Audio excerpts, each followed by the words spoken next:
E vamos ao nosso 20º dia. Aqui é a Ari Paduano, terapeuta holística, e esse é mais um dia de expansão da consciência nesse programa Manifestando uma Mente Próspera. Bom, nós já passamos por tanta coisa, já falamos de tanta coisa, o poder dos pensamentos, nós já falamos sobre você acreditar na sua capacidade, nós já falamos de tantas leis que regem esse universo, o nosso mundo, para a criação da nossa realidade. E ainda tem tanta coisa para a gente ver, para a gente expandir a nossa consciência. E complementando tudo que a gente viu até agora, eu queria falar um pouquinho sobre a imaginação. A imaginação que muitas vezes é tolhida por nós mesmos e pelos outros à nossa volta. Essa imaginação que é tão importante, a imaginação que cria mundos, cria realidades. A imaginação que é dela que as coisas se manifestam.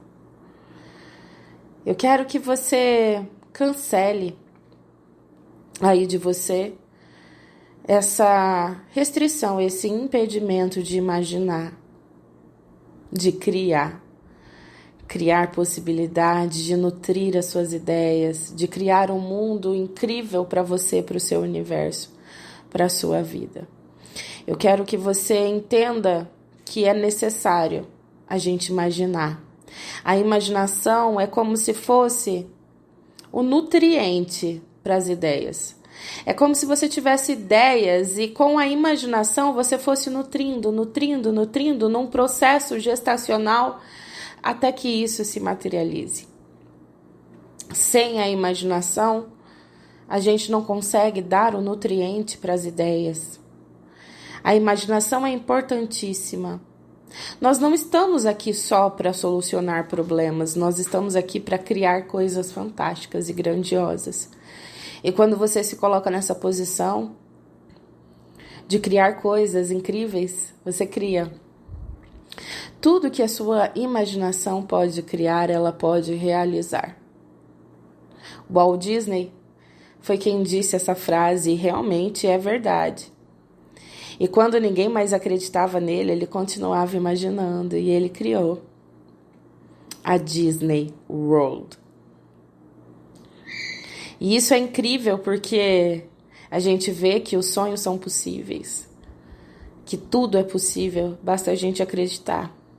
E quando a gente acredita e nutre com a imaginação, se visualizando naquilo que você deseja, como você quer, brincando no seu mundo das ideias, no seu mundo imaginário, todos os dias, nutrindo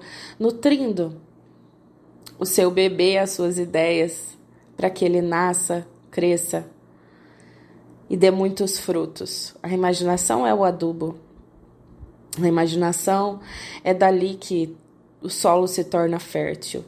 E é muito importante a gente voltar a imaginar. Um exercício que eu gosto muito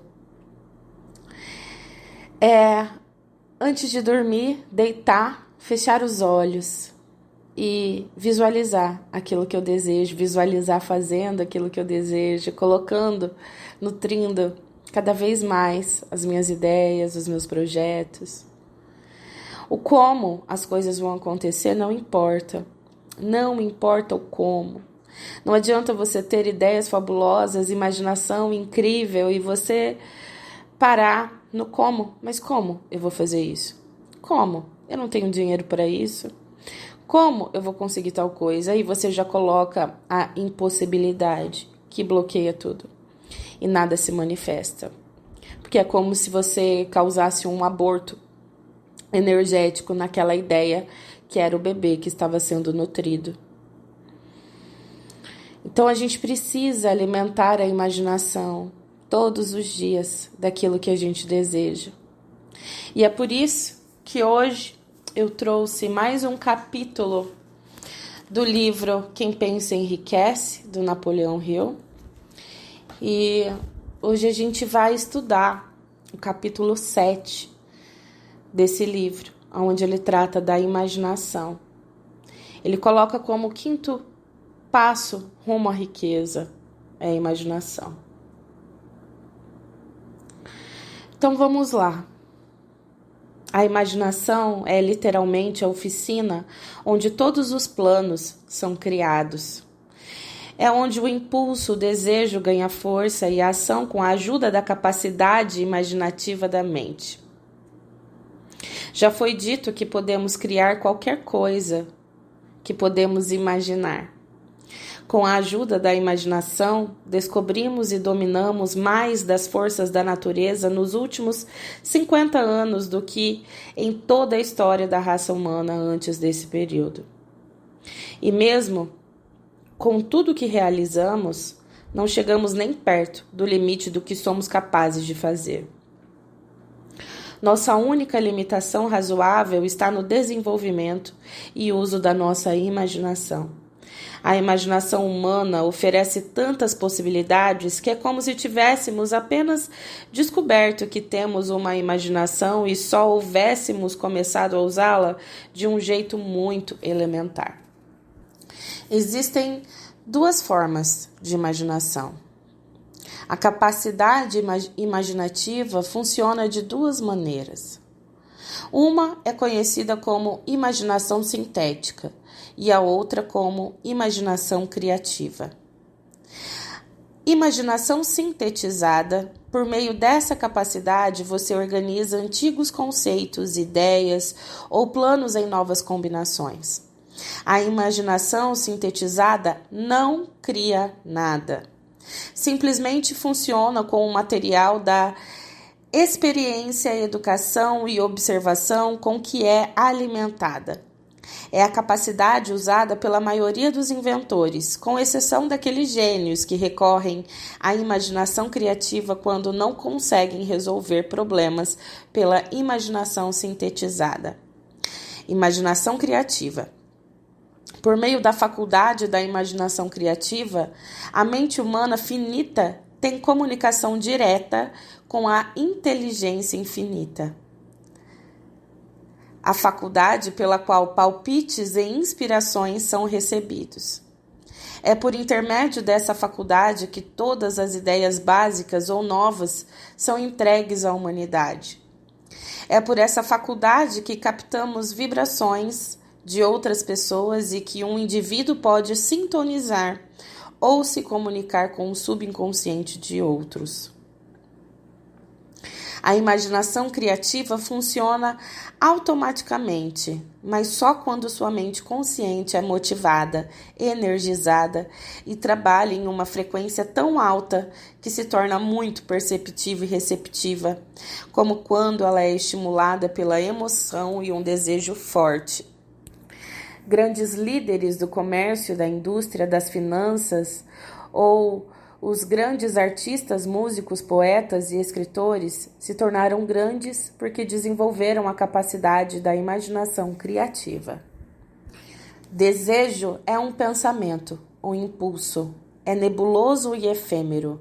É abstrato e não tem nenhum valor até ser transformado em sua contraparte física. A imaginação sintetizada é a que será usada com mais frequência no processo de transformar desejo em dinheiro. Mas vão surgir circunstâncias e situações que exigem o uso da imaginação criativa também. A imaginação sintetizada e criativa se tornam mais alertas e receptivas com o seu uso. E embora sua capacidade de imaginação possa ter enfraquecido pela falta de uso, você pode reavivá-la. Ainda como qualquer músculo ou órgão do corpo se desenvolve com o uso, sua imaginação se torna mais receptiva em resposta direta à quantidade de uso. Então, quanto mais você imaginar, mais você treinar, mais você fizer, mais você fica bom nisso. Mais isso se torna fácil. Use sua imaginação sintetizada. Primeiro, vamos focar a atenção no desenvolvimento da imaginação sintetizada.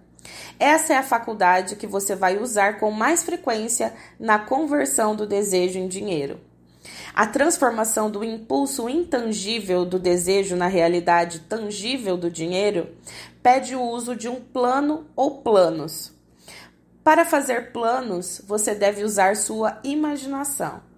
De maneira geral, isso vai requerer o uso da imaginação sintetizada à medida que você recorre à sua experiência, educação e observações. Leia todo o livro, depois volte a esse capítulo e comece a pôr sua imaginação para trabalhar na elaboração de um plano para transformar seu desejo em dinheiro. Então, eu vou refazer essa frase do autor e vou trazer isso para o nosso programa. Ouça o programa todo, depois volte nesse dia e escute novamente para que você entenda como fazer os seus desejos, utilizando os seus desejos como imaginação sintética associada à imaginação criativa para manifestar os seus desejos. As duas coisas caminham juntas, não existe separação. Então, quando você começa a entender isso, desejo, planos, ação, imaginação, você começa a criar, a realizar. Exemplos e instruções para criar planos de dados são em quase todos os capítulos. Siga as instruções mais adequadas às suas necessidades e escreva seu plano. No momento em que completar essa etapa, você terá dado forma concreta ao seu desejo intangível. Agora, leia a frase mais uma vez de um jeito um pouco diferente. Abre aspas. No momento em que escrever meu plano, terei dado forma concreta ao meu desejo. Fecha aspas. Agora, leia em voz alta e perceba o que está dizendo a si mesmo. Desejo é um pensamento. Por meio da imaginação sintetizada, sua experiência, educação e observações darão a ele forma e ação. A partir do momento que surgir essas instruções e escrever seu desejo e seu plano, você terá realmente dado o primeiro de uma série de passos que permitirão converter o pensamento em sua contraparte física. Eu gosto de imaginar isso como um espermatozoide entrando num óvulo e aí acontecendo a fecundação. É assim que eu gosto de imaginar quando a gente começa a estabelecer os nossos desejos e os nossos projetos, é como se houvesse ali um momento da fecundação. E assim, conforme a gente vai... Isso é a imaginação sintetizada. E aí sim, quando a gente vai imaginando, quando a gente vai criando, que é a imaginação criativa, a gente vai nutrindo esse feto para depois nascer o bebê, que é manifestar no mundo físico. Recorrendo à imaginação criativa. O planeta onde você vive, você mesmo e todas as outras coisas materiais são resultado de mudança evolutiva, por meio da qual fragmentos de matéria foram organizados e arranjados em ordem. Até onde a ciência foi capaz de determinar, todo o universo consiste apenas de 4 coisas: tempo, espaço, matéria e energia. Mais do que isso, e essa afirmação é de incrível importância, essa Terra, cada um dos bilhões de células individuais no seu corpo e todas as partículas subatômicas da matéria começaram como uma forma intangível de energia. Pela combinação de energia e matéria foi criado tudo o que é perceptível, da maior estrela no céu até inclusive o próprio homem. Desejo é um impulso de pensamento. Impulsos de pensamento são formas de energia. Quando você começa o processo de adquirir dinheiro usando o impulso de pensamento do desejo, está recrutando para seu serviço a mesma coisa que a natureza usou para criar a Terra, bem como toda a forma material no universo, incluindo seu corpo e seu cérebro, onde operam os impulsos de pensamento. Você está envolvido em tentar transformar seu desejo em sua contraparte física ou monetária. E existem leis da física e princípios de psicologia que podem ajudar. Mas antes, você deve se dar um tempo para se familiarizar com essas leis e aprender a usá-las. Pela repetição e pela descrição desses princípios a partir de todos os ângulos concebíveis, espero revelar o segredo pelo qual toda grande fortuna foi acumulada. Por mais estranho e paradoxal que possa ser, o segredo não é um segredo. Ele faz-se óbvio na Terra, nas estrelas, nos planetas, nos elementos acima e em torno de nós, em cada folha de grama e em cada forma de vida dentro da nossa visão. Não desanime se não entender ou aceitar completamente essa teoria. Não espero que você aceite tudo que há nesse capítulo em sua primeira leitura. Assimile o máximo que puder agora, enquanto lê tudo pela primeira vez. Depois, quando reler o material, vai descobrir que alguma coisa aconteceu para esclarecê-lo, dar uma compreensão mais ampla do todo. Acima de tudo, não pare nem hesite nos estudos desses princípios até ter lido o livro todo, pelo menos 3 vezes. Depois você não vai querer parar. Como fazer o uso prático da imaginação? Ideias são um ponto de partida de todas as fortunas. Ideias são produtos da imaginação. A seguir, 2 histórias verdadeiras sobre ideias que renderam imensas fortunas. Espero que essas histórias transmitem o quanto é importante o papel que a imaginação pode ter na transformação de uma ideia em sucesso e que ilustrem o método pelo qual a imaginação pode ser usada para o acúmulo da riqueza. Primeira história. A Chaleira Encantada. No fim dos anos de 1880, um velho médico rural foi até a cidade. Amarrou seu cavalo, entrou discretamente em uma drogaria pela porta dos fundos e começou a regatear com o jovem atendente. Durante mais de 1 hora, atrás do balcão, o velho médico e o atendente falavam em voz baixa. Então o médico saiu, foi até a carroça e pegou uma grande e antiquada chaleira, uma grande colher de pau para mexer o conteúdo da chaleira e as depositou no fundo da loja. O atendente inspecionou a chaleira, pôs a mão no bolso interno, pegou um rolo de notas e entregou para o médico. O rolo continha exatamente $500, todas as economias do atendente. O médico entregou a ele um pedacinho de papel no qual estava escrita uma fórmula secreta. As palavras naquele pedacinho de papel valiam o resgate de um rei, mas não para o médico. Aquelas palavras mágicas eram necessárias para fazer o conteúdo da chaleira começar a ferver, mas nem o médico, nem o jovem atendente sabiam que fabulosas fortunas estavam destinadas a jorrar daquela chaleira. O velho médico ficou feliz por vender o utensílio por $500. O atendente correu um grande risco, apostando as economias da sua vida inteira em um pedaço de papel e uma chaleira velha. Ele jamais sonhou que seu investimento faria uma chaleira transbordar ouro, que um dia superaria o desempenho miraculoso da lâmpada do Aladim. O que o atendente realmente comprou foi uma ideia. A velha chaleira, a colher de pau e a mensagem secreta em um pedacinho de papel eram incidentais.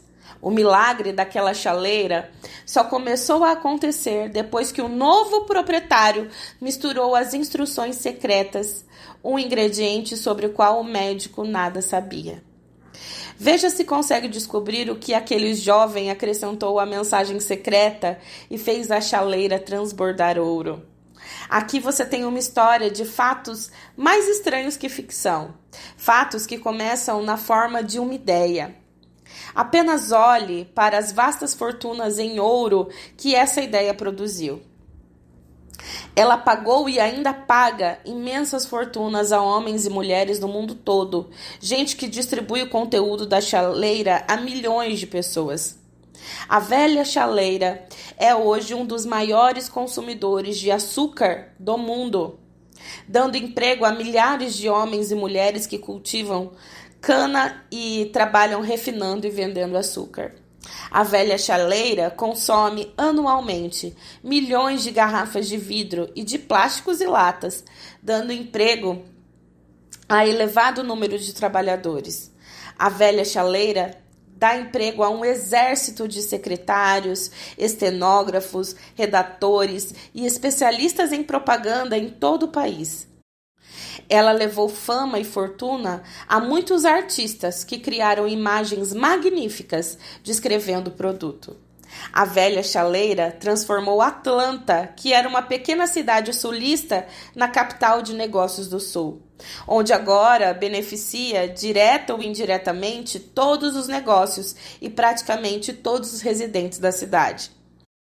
A influência dessa ideia agora beneficia todo o país civilizado do mundo, despejando um jorro contínuo de ouro para todos que o tocam. O ouro da chaleira construiu e mantém uma das mais proeminentes faculdades do Sul, onde milhares de jovens recebem um treinamento essencial para o sucesso. Se o produto daquela velha chaleira de metal pudesse falar, contaria histórias incríveis em todos os idiomas. Histórias de amor, de negócios, de profissionais, de homens e mulheres diariamente estimuladas por ele. Tenho certeza de pelo menos uma história romântica, pois fiz parte dela. E tudo começou não muito longe do lugar onde o atendente da drogaria comprou a velha chaleira. Foi lá que conheci minha esposa, e foi ela quem me contou sobre a chaleira encantada. Era o produto daquela chaleira que bebíamos quando pedi a ela para me aceitar, na alegria e na tristeza. Seja você quem for, onde quer que more, qualquer que seja a sua ocupação, cada vez que vir as palavras Coca-Cola, lembre-se de que esse vasto império de riqueza e influência cresceu a partir de uma única ideia. E essa ideia, o ingrediente misterioso que o atendente Asa Candler misturou à fórmula secreta, foi a imaginação. Pare e pense nisso por um momento. Tenha em mente que os degraus para a riqueza descritos nesse livro são os mesmos princípios pelos quais a influência da Coca-Cola tem sido entendida a cada cidade, município, vilarejo e cruzamento de vias do mundo. Aqui vai o que há de mais importante para lembrar. As ideias que você cria pode ter possibilidade de repetir o enorme sucesso dessa bebida mundial. E vamos à segunda história. O que eu faria se tivesse $1 milhão? A história a seguir comprova a verdade do velho ditado: quem quer, faz. Quem me contou foi o querido educador e clérigo Frank Gonçalves, que começou a carreira de pregador na região dos armazéns de Chicago. Quando estava na faculdade, Gonçalves notou muitos defeitos em nosso sistema educacional. Depois que ele acreditava que poderia corrigir se fosse diretor de uma faculdade, ele decidiu organizar uma nova faculdade em que pudesse pôr em prática suas ideias sem ser prejudicado por métodos ortodoxos de educação. Gonçalves precisava de $1 milhão para colocar o projeto em andamento. Onde arranjaria uma quantia tão alta? Essa era a questão que ocupava a maioria dos pensamentos do jovem e ambicioso pregador. Mas ele não conseguia fazer nenhum progresso. Todas as noites ele dormia pensando naquilo, acordava pensando naquilo. Pensava naquilo em todos os lugares onde ia. Pensava e pensava até que a ideia se tornou uma obsessão e o consumia. Gonçalves era filósofo, além de pregador, e como todos que alcançam sucesso na vida, reconhecia que definição de objetivo é o ponto de partida. Também reconhecia que a definição de objetivo adquire vida e força quando é respaldada por um desejo ardente de traduzir esse objetivo em seu equivalente material. Ele conhecia todas essas grandes verdades, mas não sabia onde ou como arrumar $1 milhão. O normal teria sido desistir e dizer: minha ideia é boa, mas não posso fazer nada com ela, não vou conseguir arrumar $1 milhão. É exatamente isso que a maioria das pessoas teriam dito, mas não foi o que Gonçalo disse. O que ele disse e o que fez é tão importante que vou deixá-lo falar por si. Abre aspas. Em um sábado à tarde, estava no meu quarto pensando em maneiras de levantar o dinheiro para realizar meus planos. Havia pensado por quase 2 anos, mas não tinha feito nada além de pensar. Tinha chegado a hora de agir. Decidi naquele momento que conseguiria o $1 milhão necessários no prazo de 1 semana. Como? Eu não estava preocupado com isso. O mais importante foi a decisão de levantar o dinheiro dentro do prazo específico.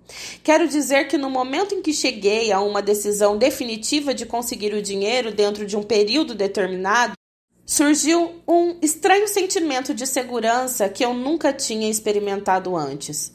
Algo dentro de mim parecia dizer: por que você não tomou essa decisão há tempos? O dinheiro estava esperando por você o tempo todo. As coisas começaram a acontecer depressa. Liguei para os jornais e anunciei que na manhã seguinte faria um sermão intitulado: O que você faria se tivesse $1 milhão? Comecei a trabalhar no sermão de forma imediata, mas devo dizer que, francamente, a tarefa não foi difícil, porque eu o preparava havia quase 2 anos.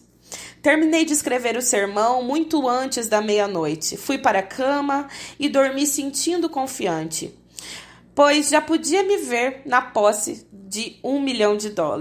Na manhã seguinte, levantei cedo, fui ao banheiro, li o sermão, me ajoelhei e pedi que, com ele, eu conseguisse chamar a atenção de alguém que fornecesse o dinheiro necessário.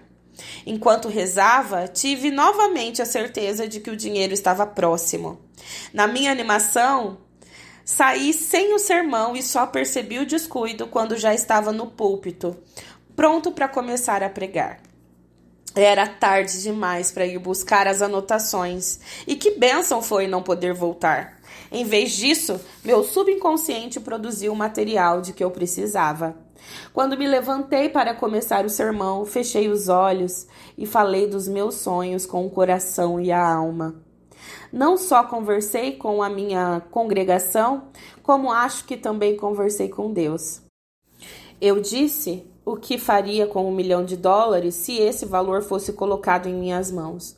Descrevi o plano que tinha em mente para organizar uma grande instituição educacional, onde os jovens aprenderiam a fazer coisas práticas e, ao mesmo tempo, desenvolveriam um pensamento. Quando terminei e me sentei, um homem levantou-se lentamente do banco da terceira fileira do fundo e se dirigiu ao púlpito. Eu não sabia o que ele ia fazer. Ele subiu no púlpito, estendeu a mão e disse: Reverendo, gostei do seu sermão. Acredito que pode fazer tudo o que disse que faria se tivesse $1 milhão. Para provar que acredito em você e no seu sermão, se for no meu escritório amanhã de manhã, lhe darei o $1 milhão. Meu nome é Philip Damour. O jovem Gonçalo foi ao escritório de Amour e recebeu $1 milhão.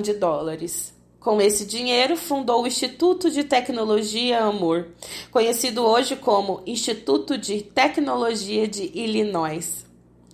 O $1 milhão para a fundação do Instituto Amour foi resultado de uma ideia. Por trás da ideia havia o desejo que o jovem Gonçalo nutriu por quase 2 anos. Observe esse fato importante.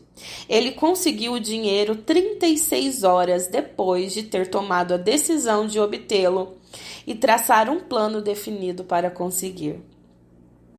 Não havia nada de novo ou único em o jovem Gonçalo pensar vagamente em $1 milhão e ter uma leve esperança de obtê-lo.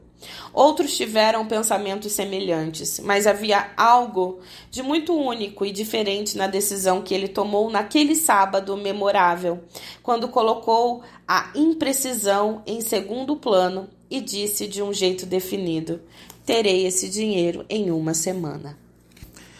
O princípio pelo qual Gonçalves obteve seu US$1 milhão ainda está vivo, está disponível para você. Essa lei universal é tão viável hoje como era quando o jovem pregador a usou com tanto sucesso. Como transmutar ideias em dinheiro? Asa Candler e Frank Gonçalves tinham uma característica em comum. Ambos conheciam a surpreendente verdade de que ideias podem ser transmutadas em dinheiro por meio do poder do objetivo definido somado a planos definidos. Se você é um desses que acreditam que trabalho duro e honestidade por si só trarão riqueza, pode esquecer, não é verdade. Quando chega em grandes quantidades, a riqueza nunca é resultado só de trabalho duro.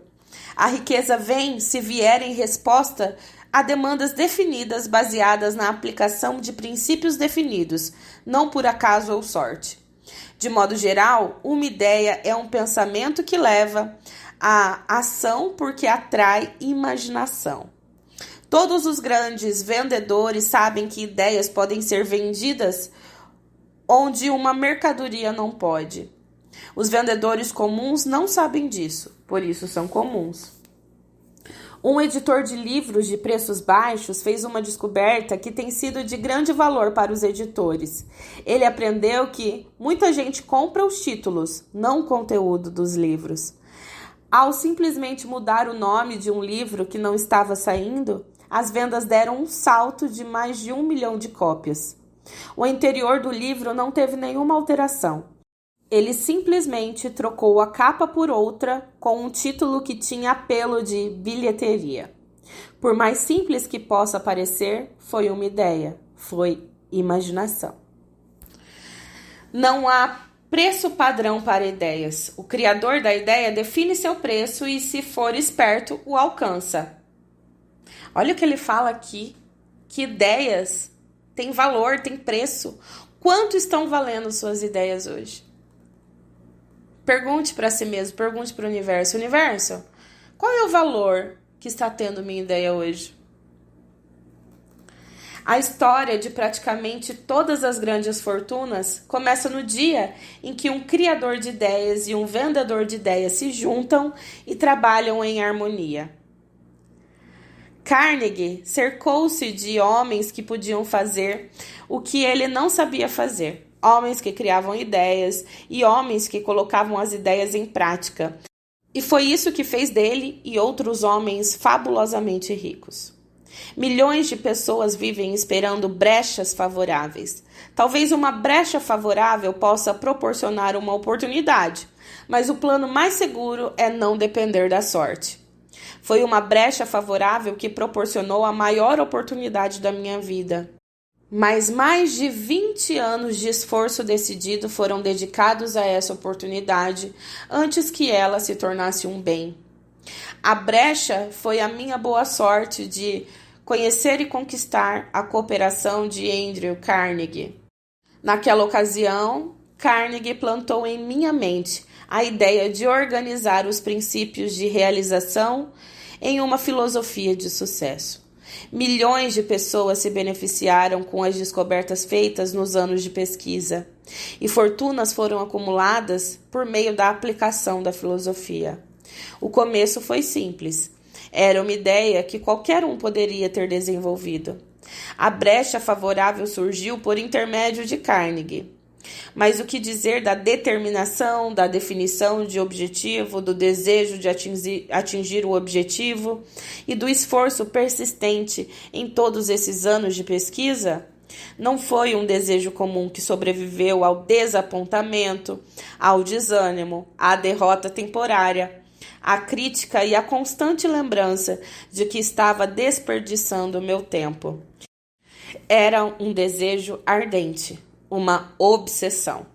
Quando a ideia foi plantada em minha mente por Carnegie, ela foi nutrida e persuadida e incentivada a permanecer viva.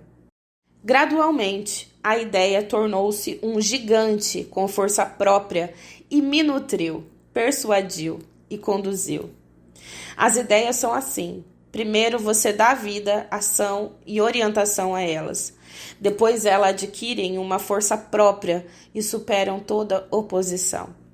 Ideias são forças intangíveis, mas têm mais poder que os cérebros de onde nascem.